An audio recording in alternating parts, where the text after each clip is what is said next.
Hello everyone, good morning. তো আজকের মর্নিংটা আমার একটু লেট করেই হলো। তো আমার এখানে স্নান টান সব সমস্ত কাজ হয়ে গেছে।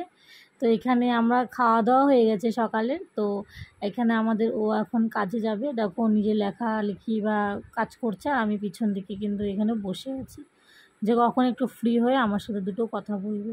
কিন্তু ও তো ফ্রি হওয়ার মানে টাইমই নেই। তো যাই হোক, এখনও চলে যাবে কাজে। তো আর রোদটাও না আজকে এত পরিমাণে উঠছে, আর কি বলবো।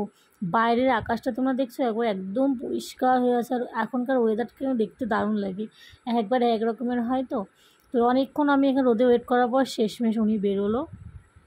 এখন উনি চলে যাবে কাজে সারাদিনের জন্য, সেই একবারে ফিরবে রাত্রেবেলা। সত্যি কথা, এই সময়টা না খুব খারাপ লাগে যখন ও চলে যায়।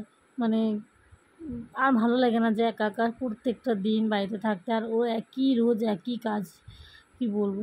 তাই ও চলে গেল, তারপরে আমি আর কি ঘরে আসলাম। এসে ভাবলাম যে এইটুকু কাজ বাকি আছে, সেই কাজটুকু করে নিই, তাহলে পরেই আমি আজকে সারাদিনের জন্য একদম ফ্রি। কারণ যেহেতু সকাল সকাল সব কিছু হয়ে গেছে। তো এখানে কাপড়গুলোকে কেচে রাখছিলাম, আর রোদের জন্য না আমি একদমই ছাদে যাচ্ছিলাম না। আর দেখো আকাশটা কি ভালো লাগছে না দেখতে। তো আকাশ আজকে একদম পরিষ্কার, সাইডে সাইডে একটু একটু মেঘ আছে, কিন্তু কিছুক্ষণ বাদে আবার মেঘ হয়ে যাবে। আর এত পরিমাণে হাওয়া দিচ্ছে, কি বলবো। আর মানে ওয়েদারটা দেখে মনেই হয় যে হ্যাঁ, দুর্গাপূজা চলে আসছে। আর কিছুদিনই তো বাকি আছে, প্রায় 40 থেকে 45 দিনের মতন হয়তো বা পুজো বাকি আছে। যাই হোক, কাপড় মেলেই আমি চলে গেলাম ঘরে। আর এদিকে কিন্তু সন্ধে হয়ে গেছে, যেহেতু বিকেলবেলা আজকে কোনো ভিডিও আমি করিনি। তো বিকেলটা পুরো আড্ডা মেরে কাটালাম। তো সন্ধ্যা টন্ধা দেওয়া হয়ে গেল। এরপর বাড়িতে লোক আসছে বলতে এই যে আমার বান্ধবীটা আসছে, ও এখানে দেখো না নিজে কন্টেন্ট করে ভিডিও বানাচ্ছে। তো ওর মেয়ে এতটাই ডিস্টার্ব করছে কেউ। আর এদিকে আমি চলে গেলাম তারপরে রান্নাঘরে চা বানাতে। একটা জিনিস তোমাদের দেখাচ্ছি। তো আমার বাড়িতে আমার একটা ফ্রেন্ড আসছে, দেখো ওরা ঘরে কি করছে, চলো। কিরে, কি করিস তোরা? বাবা, সেই তো শুরু হয়ে গেছে তোদের। আমার বাড়ি না তোদের বাড়ি মনে হচ্ছে রে। কি রে, আমার বাড়ি না তোদের বাড়ি মনে হচ্ছে। আমি কাজে ব্যস্ত আছি। হ্যাঁ কর। বা ওর কি তারটা কি ছিঁড়ে গেছে পুরাপুরি? কি রে, তারটা কি পুরাপুরি ছিঁড়ছে? এদিকে দেখি, দেখো দেখছো অবস্থা, দেখো মামের অবস্থা, দেখো দেখ। বাহ, ঠিক আছে কর। কিরে কিরে, তুই চলে আসছিস না আবার টাইম মতন? ঠিক টাইম হয়ে গেছে খাওয়া দাওয়ার। হ্যাঁ, রাত হলেই ব্যাস ও আমাদের বাড়ির গেটের সামনে এসে বসে থাকবে। এটা হলো রুটি খাওয়ার টাইম। জানে যে এই সময় মারা আসবে, মা আসবে, বাবা আসবে, আমার হাজব্যান্ড আসবে বাড়িতে। ব্যাস চলে আসছে রুটি বিস্কুট খেতে।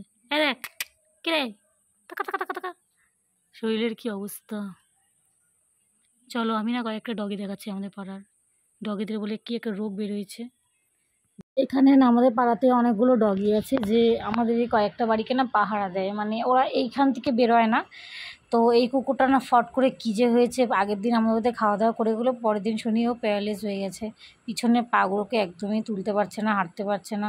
কী করে যে এরকম হলো কে জানে। তো ডাক্তার দেখানো হয়েছে।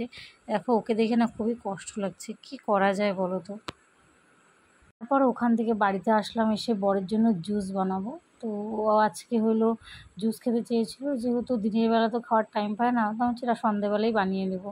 সন্ধে কই, এখন তো প্রায় রাত হয়ে গেছে, 8টা সাড়ে 8টা কিন্তু এই বাড়িতে এখানেই বাজে, এখনও কিন্তু বাড়িতে ঢোকেনি। এখানে আমি হলো এখন যেহেতু তোমার মৌসুম্বির সিজন, তো অনেকগুলো মৌসুমি কিনে নিয়ে আসা হয়েছিল। তো এটা দিয়ে আমি এখানে রস বানিয়ে নিচ্ছি, মানে জুস খাবে ও না, আবার কোনো কিছু এমনি খেতে চায় না। ওকে পুরো সুন্দর করে রেডি করে দিবে, তারপরে উনি মুখে তুলবে। তো এদিকে আমার জুস বানানো কিন্তু একদম হয়ে গেছে, আর এদিকে ও চলে আসছে বাড়িতে সারাদিন বাদে। সেই সকাল 11টা, সাড়ে 10টা 11টার দিকে বেরিয়েছে, আর এখন সেই বাজে 9টা। এতক্ষণে উনি বাড়িতে ঢুকলো।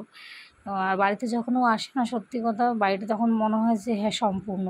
আর সারাটা দিন না একা একা একদমই ভালো লাগে না, যেহেতু সারাটা দিন আমায় একা থাকতে লাগে। আর এদিকে দেখো ডগিটা কিন্তু এখনও বসে আছে, যেহেতু এটা ওদের বিস্কুট খাওয়ার টাইম। তো যাই হোক, ওকে খাওয়ানো দাওয়ানো হয়ে গেল, বিস্কুট টিস্কুট, বড় জুস খেয়েছে। আর এদিকে রাত্রে আমাদের ডিনার কিন্তু কমপ্লিট। তো এখানে আমরা সবাই মিলে বসে এখন এখানে আমরা খাতরো কি খিলাড়ি দেখছি। তো আজকের ভিডিওটা আমি এখানেই শেষ করছি। তো তোমাদের কেমন লাগলো অবশ্যই জানিও। যদি ভালো লাগে প্লিজ চ্যানেলটাকে সাবস্ক্রাইব, ভিডিওটাকে লাইক করে দিও। তো আজকের মতন এখানেই, আবার দেখা হচ্ছে নেক্সট কোনো ভিডিওতে।